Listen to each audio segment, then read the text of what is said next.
لیکن تم ایک دوسرے ہی میں سے ہو، ایک ہی باپ کا بیٹا بھی ہے بیٹی بھی ہے، نطفہ تو اسی باپ کا ہے، ایک ہی ماں کے رحم میں بیٹے نے بھی پروان جو ہے چڑھا ہے اور بیٹی کی بھی پرورش ہوئی ہے، تو پھر کیسے فرق ہو جائے گا ان کا؟ تو اسلام جو ہے عورتوں اور مردوں کے درمیان دو قسم کی مساوات کا شدت کے ساتھ قائل ہے۔ حالانکہ دنیا میں اور مذاہب کی دنیا میں عام طور پر عورت کو ہمیشہ انفیریئر سمجھا گیا۔ کرسچینٹی میں تو ایول، یہ سمجھیے کہ شر کا منبع عورت کو قرار دیا گیا، اور یہ بھی خیال کہ حضرت حوا ہی نے ورگلایا تھا حضرت آدم کو، قرآن مجید میں اس کی طرف کوئی اشارہ موجود نہیں، بلکہ یہ کہ اس کے اندر شیطان نے دونوں کو ورگلایا۔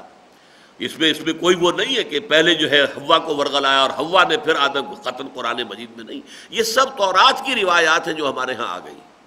تو دو کامل مساواتیں ہیں مردوں اور عورتوں کے درمیان از روئے قرآن، شرف انسانیت میں، human dignity, they share it equally, بالکل برابر، وہ بھی ہیومن بینگ ہے، یہ بھی ہیومن بینگ ہے۔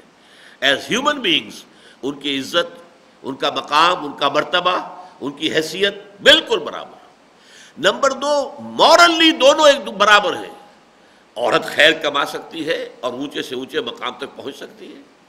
آپ کو معلوم ہے کہ سب سے اونچا مقام نبوت ہے، نبوت جو ہے وہ اب دروازہ اس کا بند ہو چکا، اور پہلے بھی وہ اپنی کوشش سے حاصل نہیں ہوتی تھی، وہ خالص وہمی شے تھی، اللہ جس کو چاہے نبوت دے دے۔ اس سے کم تر صدیقیت، عورت بھی پہنچ سکتی ہے، مرد بھی پہنچ سکتا ہے۔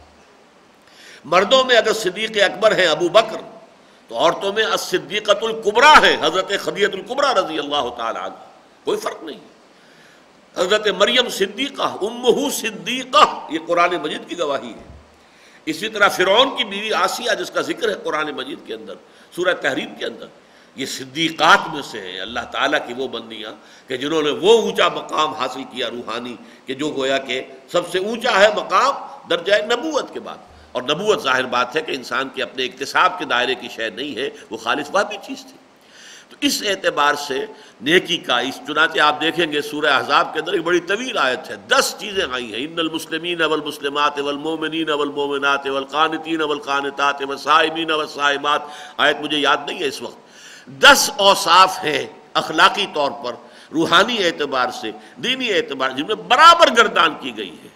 مسلمان مرد، مسلمان عورتیں، مومن مرد، مومن عورتیں، فرما بردار مرد، فرما بردار عورتیں، اور لذات دنیاوی سے کنارہ کش رہنے والے مرد، لذات دنیاوی سے کنارہ کش رہنے والی عورتیں، صبر کرنے والے مرد، صبر کرنے والی عورتیں، صدقہ دینے والے مرد، صدقہ دینے، یہ 10 اوصاف ہیں، اور گردان اسی لیے کی گئی ہے کہ یہ خیال نہ رہے کہ اس کے اندر کوئی اونچا معاملہ ہے مردوں کا اور نیچا معاملہ ہے عورت کا۔ نہ معلوم کروڑوں اور اربوں انسان ہوں گے جو قیامت کے دن حضرت خدیجہ کا مقام دیکھیں گے تو معلوم ہوگا کہ اس قدر بلند مقام ہے خدیجہ کا، یہ بلند مقام ہے مریم کا، یہ بلند مقام ہے آسیہ کا، فاطمہ کا، عائشہ کا رضی اللہ تعالیٰ عنہ اجمعین۔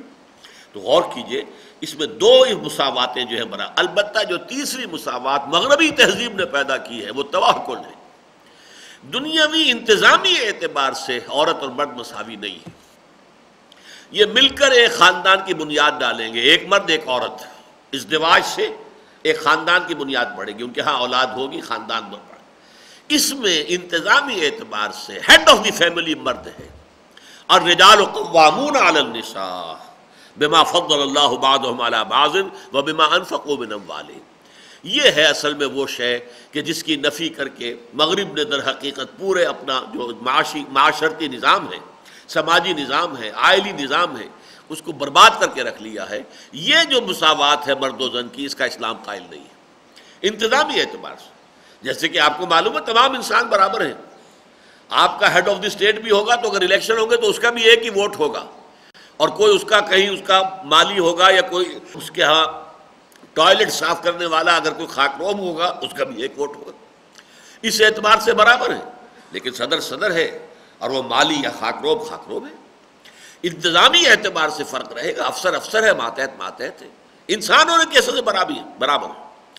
چنانچہ انسان ہونے کی حیثیت سے مرد اور عورت برابر۔ نمبر 2، اخلاقی روحانی اعتبار سے مرد اور عورت برابر، البتہ انتظامی اعتبار سے خاندانی نظام کے اندر مرد کی قوامیت ہے، مرد کی حاکمیت ہے۔ اب یہاں چونکہ دین کا معاملہ ہے لہذا یہاں اس کو ایمفیسائز کیا گیا ہے۔ فاستجاب لهم ربهم انی لا اضیع عمل عامل منکم من ذکر او انثی بعضکم من بعض. تو ان کے رب نے ان کی دعا کو شرف قبول عطا فرمایا کہ میں کسی بھی عمل تم میں سے کسی بھی عمل کرنے والے کے عمل کو ضائع کرنے والا نہیں ہوں، خواہ وہ مرد ہو خواہ عورت ہو، اور تم ایک دوسرے ہی میں سے ہو، ایک ہی باپ کے نطفے سے بیٹا بھی ہے بیٹی بھی ہے، اور ایک ہی ماں کے رحم میں پرورش پائی ہے بیٹے نے بھی اور بیٹی نے بھی. لیکن اب اس کے بعد جو الفاظ آئے ہیں نا، اس میں اصل میں نقشہ کشی کی جا رہی ہے.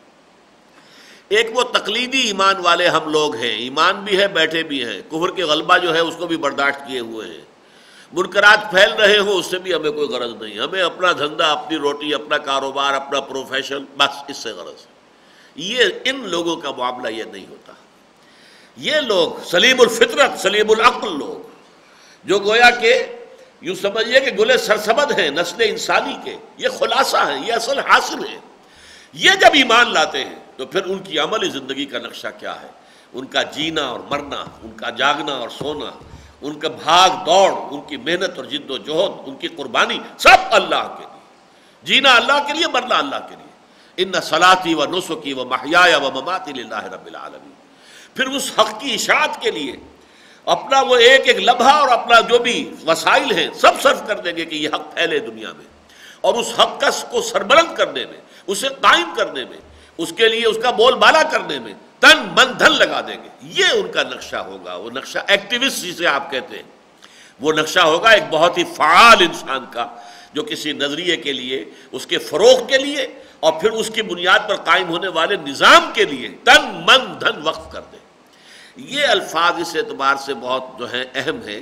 فالذین ہاجروا واخرجوا من دیارہم وأوذوا فی سبیلی وقاتلوا وقتلوا لأکفرن عنہم سیئاتہم ولأدخلنہم جنات تجری من تحتہا الانہار ثوابا من عند اللہ واللہ عندہ حسن الثواب. اب ذرا نوٹ کیجئے یہاں انداز کیا ہے فقرے کی کو جو کنسٹرکشن ہے کہ میں تو تم میں سے کسی بھی عمل کرنے والے کے کسی بھی عمل کو، چھوٹے سے چھوٹے عمل کو بھی ضائع کرنے والا نہیں ہوں. کجا وہ لوگ کہ جن کی شان یہ ہے، کجا وہ لوگ الذین ہاجروا جنہوں نے میری راہ میں ہجرت کی، واخرجوا من دیارہم اور وہ اپنے گھروں سے نکال دیے گئے، واوذوا فی سبیلی اور جنہیں میری راہ میں ایذائیں پہنچائی گئی، وقاتلوا اور جنہوں نے میرے دین کے لیے جنگ کی، وقتلوا اور اپنی جانیں قربان کر دی. اب ظاہر بات ہے ان کا کیا کہنا، یعنی یہ کنسٹرکشن جو ہے جملے کی یہ ہے کہ میں تو کوئی مرد ہو کوئی عورت ہو اس کے چھوٹے سے چھوٹے عمل کو بھی ضائع کرنے والا نہیں ہوں، سب کا پورا پورا بھرپور صلہ میں دوں گا. تو کجا یہ لوگ، ان کا کیا کہنا ہے جن لوگوں کی حالت یہ ہے کہ انہوں نے کوئی چیز بھی بچا کر نہیں رکھی. تو بچا بچا کے نہ رکھ اسے تیرا آئینہ ہے وہ آئینہ کہ شکستہ ہو تو عزیز تر ہے نگاہ آئینہ ساز میں. اپنا تن من دھن قربان کر دیا، پوری زندگی لگا دی، نچھاور کر دی. تو ان کے کیا کہنے ہیں، ان کے لیے تو میرے جو وعدے ہیں بڑے پختہ ہیں. آپ کو معلوم ہے عربی زبان میں اس سے زیادہ تاکید کا اسلوب نہیں ہے. لَأُكَفِّرَنَّ میں لازماً دور کر دوں گا ان سے ان کی برائیوں کو. لَأُكَفِّرَنَّ عَنْهُمْ سَيِّئَاتِهِمْ وَلَأُدْخِلَنَّهُمْ اور لازماً داخل کروں گا انہیں ان باغات میں جن کے نیچے ندیاں بہتی ہوں گی. ثوابا من عند اللہ واللہ عندہ حسن الثواب. یہ اللہ کی طرف سے بدلہ ہوگا اور یقیناً اللہ ہی کے پاس بہترین بدلہ ہے. اب یہ تو میں نے اس جو جملے کی کنسٹرکشن آپ کے سامنے رکھ دی کہ اصل کیا ہے، اس کی ترکیب کیا ہے، انالیسس، ترکیب نحوی، کہ اصل میں یہ کہ کوئی بھی چھوٹے سے چھوٹا عمل بھی ضائع ہونے والا نہیں، اور یہ عمل تو بہت بلند ہے، بہت بڑے ہیں. یہ تو چوٹی کے اعمال ہیں جنہوں نے ان کا جو ہے ان اعمال کا جن سے اظہار ہوا ان کے کیا کہنے، ان کے لیے تو میرا بدلہ جو ہے نہایت مؤکد. اب اس میں ذرا نوٹ کیجئے کہ یہ ساری چیزیں وہ ہیں جس میں مرد اور عورت برابر کے شریک رہے. ہجرت حبشہ میں آپ کو معلوم ہے حضرت عثمان رضی اللہ تعالیٰ عنہ ہجرت کر کے گئے تو ان کے ساتھ ان کی اہلیہ حضور کی صاحبزادی حضرت رقیہ رضی اللہ تعالیٰ عنہما وہ بھی ساتھ تھی. حضرت ام حبیبہ کہ جو اپنے شوہر کے ساتھ ہجرت کر کے حبشہ گئی ہے، وہ شوہر وہاں جا کر مرتد ہو گیا، عیسائی ہو گیا، شرابی تھا بہت زیادہ، اور شراب اس وقت تک حرام بھی نہیں تھی لیکن وہ کوئی بہت ہی زیادہ رسیہ تھا شراب کا، اور وہاں عام طور پہ شراب نہیں ملتی ہوگی. تو اسے ایسی صحبت اختیار کرنی پڑی کہ جس میں کہ شراب آسانی سے مل سکتی تھی،